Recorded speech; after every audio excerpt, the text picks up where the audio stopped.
Okay, I'm here with Mr. Kevin Doren, a famous inventor who's a friend of my family, and he's going to tell us a little bit today about technology and what he's done with his life. So, take it away, Mr. Kevin Doren. Hi there, my name is Kevin Doren. I'm an engineer by training, studied computer science at University of Pennsylvania right there in Philadelphia. And uh, early in my career worked as a design engineer briefly, and then worked engineering digital music synthesizers. So I was one of the early pioneers. I actually was got written up in a book called Vintage Synthesizers. And after that, went on to start a company manufacturing data communications equipment, which was much less sexy. It's people's eyes would glaze over when you told them what it was doing. But that company actually did fairly well. We actually sold lots of stuff, and it was actually fairly successful, even if it's not exciting to people outside of the industry. It was solved a problem that customers were willing to pay money for. So that was a good one.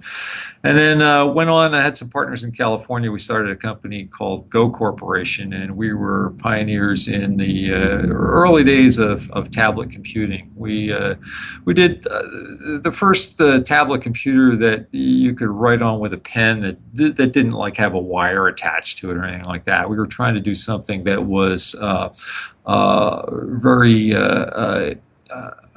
easy to use, and would be so easy to use that it would you wouldn't think of it as like sitting down to a computer, like being chained to a desktop or something like that. It was supposed to be something that was easy enough to use that you could carry it around. The tablet computers, you had asked about science fiction, and I certainly read plenty of it when I was a kid. It was early stuff like Danny Dunn and the Homework Machine and things like Oh that. yeah, The old classics. anything like The Tom Swift, anything Oh like yeah, that, sure. right? Yeah, I read Tom Swift, all that stuff. Yeah, those are great. Used to Right. ride my bike over to the library and go back with with pile of books. Um, and The tablet computer was inspired to a large extent by, I don't want to call it science fiction writing because I don't think it was ever published as such, but it was a sort of futuristic writing. There was a guy named Alan Kay who is still around. I think he might. I forget who he works for Are now. you looking He for might. him? Yeah, he might. No, he might be. He might. No, he might be. I think he might be with Google or something now. But he had written a paper back in the late 60s, early 70s, predicting a computer called the Dynabook, which was supposed to be a highly portable book-shaped computer that people could carry around. It would be so easy to use. Every child would have one.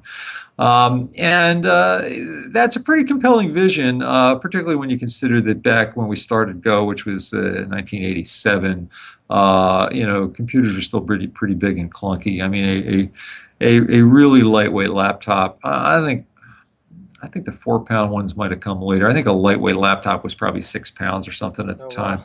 So and people were struggling. I know one company that ultimately failed, but they put millions and millions of dollars trying to develop a laptop that was only 1 inch thick. Incremental developments generally. I mean, the revolutionary things tend to be few and far between. There's a lot of incremental improvements. It's like putting bricks in a wall, where you get to put your brick in and somebody else puts a brick on Yeah. top of it. So you don't necessarily get to. Some people are fortunate enough to have companies that somehow can get huge market share based on that. But even if you don't do that, if you put your bricks in the wall and other people build on that, that's then you've made a contribution to the technology and to the stuff that comes after. So I think we did make a lot of contributions, particularly in the user interface area, and uh, I think those certainly inspired a lot of what came after. Fantastic. I've gotten a lot of information, and definitely inspired someone like me to, invest more research into companies like this, and you've shed some light on some things that I didn't know about. And Okay. all right, I'd shake your hand, but that's the Okay. Well, we limitations of we can technology. virtually shake hands All here, right, so here we go. okay. All right, thanks so much, Mr. Kevin Doran.